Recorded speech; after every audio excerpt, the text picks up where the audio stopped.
248 ہجری تک 10ویں امام علی النقی علیہ السلام رہے. 260 ہجری امام حسن عسکری علیہ السلام کی شہادت کا سال ہے. 8 ربیع الاول ہے. جی جی بالکل. تو یہ جو ہے آپ تو کم سے کم اس کو کچھ کہہ کے اپنے دل کی بھڑاس نکال چکے. لیکن میرے اندر جو لاوا پک رہا ہے اس سے میں اس کو کوئی محدود لفظ دے کے اس کو حدود میں نہیں لا. اس کا کیا کہنا ہے یہ کہ یہ ہمارے ائمہ کی جو صعوبتیں ہیں دین کی حفاظت کے لیے کیا کہیں وہ قرآن کی حفاظت نہیں کر سکے. یہ کہنا چاہتا ہے. کہنا کیا چاہتا ہے؟ اب یہ فیصلہ عالم اسلام کو کرنا چاہیے کہ یہ شخص ذات میں ایسا ہے یا اعلی کار ہے کسی کا. یہ فیصلہ ہے. دوسری چیز یہ ہے کہ اس نے اس تحریف کا تذکرہ کر کے یہ کہہ دیا کہ خدا نے اپنی حفاظت کا وعدہ کیا تھا وہ حفاظت سے دستبردار ہو گیا. تو یہ کفر ہے یا نہیں ہے؟ اسلام پہ آنے کے بعد پھر واپس کفر پہ لوٹنا ہے یا نہیں ہے؟ یہ مجھ جیسے طالب علم کا کام تو نہیں ہے. میں اب تو ہمارا شہر بھی شہر علم و اجتہاد ہو چکا ہے. یہاں کچھ ایسی انجمنیں بھی ہیں جن کے پاس علماء اور ذاکرین کی مراجعت ہے. ایک آسان تھا طریقہ ہے اس کا. میں اس وقت فرقوں کی بات نہیں کر رہا ہوں, مکاتب خیال کی بات کر رہا ہوں. کیا کریں؟ کئی مکاتب خیال اس وقت کام کر رہے ہیں شہر میں. ایک کثرت مراجع کی تقلید میں ہے, کسی مرجع کی تقلید میں رہے لیکن تقلید میں ہے. ایک مکتب فکر ایسا بھی ہے جو کسی کی تقلید میں نہیں ہے, وہ بھی ہے. اور ایک مکتب فکر ایسا ہے کہ جو اپنی میٹیریلسٹک فکر کو لے کے آگے بڑھ رہا ہے, مادیت پسند فکر کو لے کے آگے بڑھ رہا ہے, جو دور جدید کے ساتھ چل رہے ہیں, عصری سائنسی رجحانات کے ساتھ چل رہے ہیں, وہ بھی ہیں. یہ دنیا نام ہی ہے اسی کا جہاں ہر صدی کی فکر ایک صدی میں جمع ہو جاتی ہے یا ہم عصر ہو جاتی ہے. اسی کو انگریزی میں کنٹمپورائٹی آف نان کنٹمپوراریس یعنی غیر عصری چیزوں کا ہم عصر ہو جانا کہتے ہیں. تو میں یہ عرض کرتا ہوں کہ آیت اللہ سید علی صاحب سیستانی قبلہ و کعبہ دام اقبالہ و مدد اللہ العالی, ان سے رجوع کیا جائے اس مسئلے کو.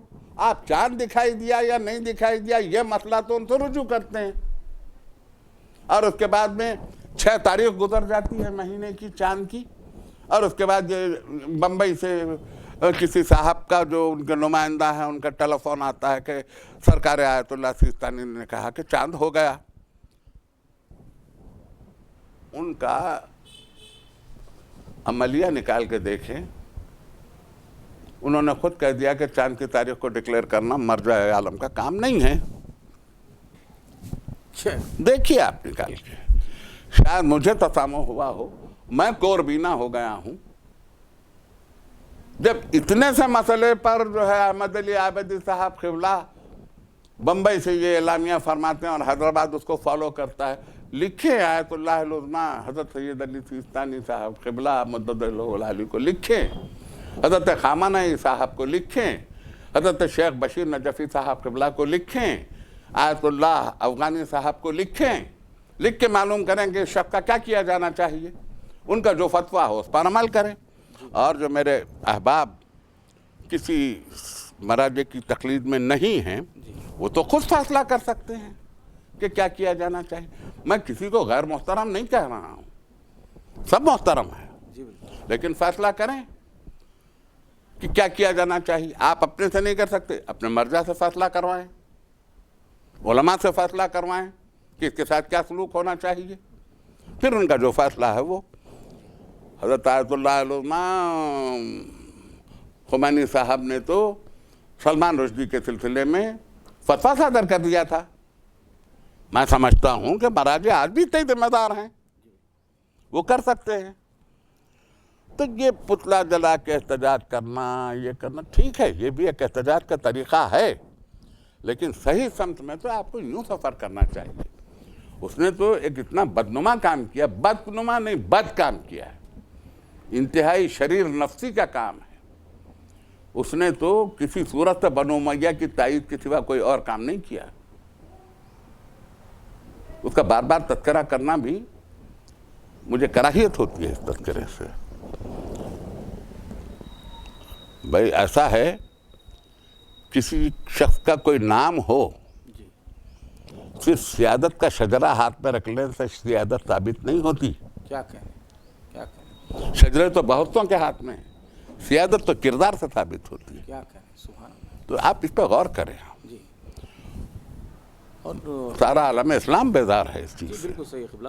اور ایک بات آپ سے عرض کرنی تھی کہ ہمارا جو الحمدللہ جتنے لوگ ہیں پڑھے لکھے حضرات بھی ہیں، تو ان کو آپ یہ قانونی طور پر کس طریقے سے اس کو بندش میں لانی چاہیے، ایک وہ بھی کام کرنا چاہیے نا، جیسے کہ تمام انڈیا کے جو مسلمان ہیں تو ان کے لیے بھی تھوڑا سا کر رہے ہوں گے۔ جی جی میں آپ کو بات عرض کرنا چاہتا ہوں۔ جی بات چیزوں میں ہم کو ذرا توجہ سے بات کرنی پڑتی ہے۔ اس نے اپیل کی ہے سپریم کورٹ میں، جی ٹھیک ہے، ابھی سپریم کورٹ اس کی سنوائی کے لیے قبول کرتا ہے یا نہیں کرتا ہے، یہ بات ابھی منظر عام پہ آئی نہیں ہے۔ جی اگر آپ سپریم کورٹ کے لیے اس کا جواب کسی اور قانونی ادارے سے دینا چاہتے ہیں، انتظامیہ سے دینا چاہتے ہیں، جن کو کرنا ہو ضرور کریں۔ حکومت نے مسلم پرسنل لا میں مداخلت کی کوشش کی، جی وہ آج کامیاب ہوئی ہو، مگر تحریک تو بہت زمانے سے چل رہی تھی اس کی۔ یہی طلاق کا مسئلہ لے لیجیے آپ، جی پرسنل لا میں مداخلت ہوئی۔ مسلم پرسنل لا بورڈ جسے کہتے ہیں، جب وہ اپنے آپ کو مسلم پرسنل لا بورڈ کہتا ہے تو مسلمانوں میں تو سارے فرقے ہیں۔ اس نے ایک حنفی فرقے کو پکڑ کے کیسے فیصلہ صادر کر دیا؟ اسلام کے بہت سارے فرقوں میں طلاق نہیں ہے ایک مرتبہ میں۔ تو یہ کمزور اداروں پہ میری گفتگو نہیں ہے۔ میں تو آپ سے کہہ رہا ہوں کہ اگر فرض کر لیجئے کہ آج حکومت نے یہ طے کر دیا ہوتا، بلکہ کر ہی دیا ہے، کہ ایک مرتبہ طلاق کہنے سے طلاق واقع نہیں ہوتی، ہنگامہ آپ نے مچایا۔ اس وقت بھی میں نے یہ انٹرویوز میں دیا تھا، اور ٹائمز آف انڈیا میں بہت بڑا میرا آرٹیکل شائع ہوا تھا کہ ہمارے پاس تو ہے ہی نہیں ایسا کہنا۔ تو ہمارا طریقہ کار اور ہمارا قانون جدا ہے۔ آپ پہ مسلم پرسنل لا بورڈ کے ایک مرتبہ طلاق کہہ دینے سے شیعوں میں طلاق واقع نہیں ہوئی، کبھی نہیں ہوئی، تو میں ان کو کیا مشورہ دوں؟ ان کو جو سمجھ میں آتی ہے بات، ان کے بڑے بڑے رہنما ہیں، بڑے بڑے علماء ہیں، بڑے بڑے مکاتیب ہیں، بڑے بڑے ادارے ہیں ان کے، اور وہ خود بھی کئی حصوں میں ہیں۔ اس میں حضرات اہل حدیث بھی ہے، حضرات تبلیغی بھی ہے، جماعت اسلامی جیسی جماعت ہے، اور الحمدللہ اہل سنت والجماعت بہت بڑی تعداد میں ہیں۔ حنفی فقہ کے ماننے والے ہیں، شافعی فقہ کے ماننے والے ہیں، حنبلی فقہ کے ماننے والے ہیں، مالکی فقہ، جس کو اپنی فقہ کے اعتبار سے جو چیز سمجھ میں آتی ہے وہ ضرور کریں، اور جس کو کوئی فقہ سمجھ میں نہیں آتی، صرف ہندوستان کا قانون سمجھ میں آتا تو وہ کرے، جو ان کا اپنا اختیار تمیزی ہے۔ میں کیا کہہ سکتا ہوں اس سلسلے میں؟ لیکن میں یہ کہوں کہ ہمارے پاس جو فقہ ہے وہ اٹل ہے، اس میں کوئی ترمیم نہیں ہوتی۔ ایسے شخص کے تعلق سے کیا حکم ہے، مرجع پہ چھوڑیے آپ، جو مرجع کی تقلید میں نہیں ہے وہ خود فیصلہ کرے، اور جو نہ ادھر ہے نہ ادھر ہے اس کا خدا جانے۔ میں تو یہ عرض کر رہا ہوں۔ جی بالکل ادباً یہ میں عرض کر رہا تھا کہ پھر بھی اسی قانونی بندش میں کسی طریقے سے اس کو کیسے جکڑا جائے۔ کس قانون کی بات کر رہے ہیں آپ؟ جو ابھی ہندوستان کا ہمارا قانون ہے اس میں ہمیں کیا حکم دیا؟ آپ نے جتنی آپ کو ہندوستان کے قانون جتنی آزادی آپ کو دی ہے اتنی ہر ایک کو دی ہے۔ جی اس طریقے سے تو آپ کسی قانونی آدمی سے دریافت کریں، میں تو قانون کا آدمی نہیں ہوں۔ جی بالکل صحیح ہے۔ آپ اس سے کوئی ماہر قانون سے دریافت کریں کہ اس سلسلے میں وہ آپ کو صحیح رائے دے گا۔